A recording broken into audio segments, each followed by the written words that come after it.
নবী সালাম বিগত 16 বছরে খুনি শেখ হাসিনা যেভাবে পেরেছে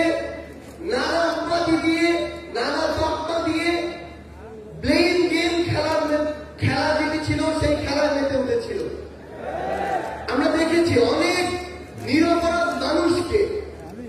অনেক নিরপরাধ আলেম ওলামাকে কিভাবে শুধুমাত্র তার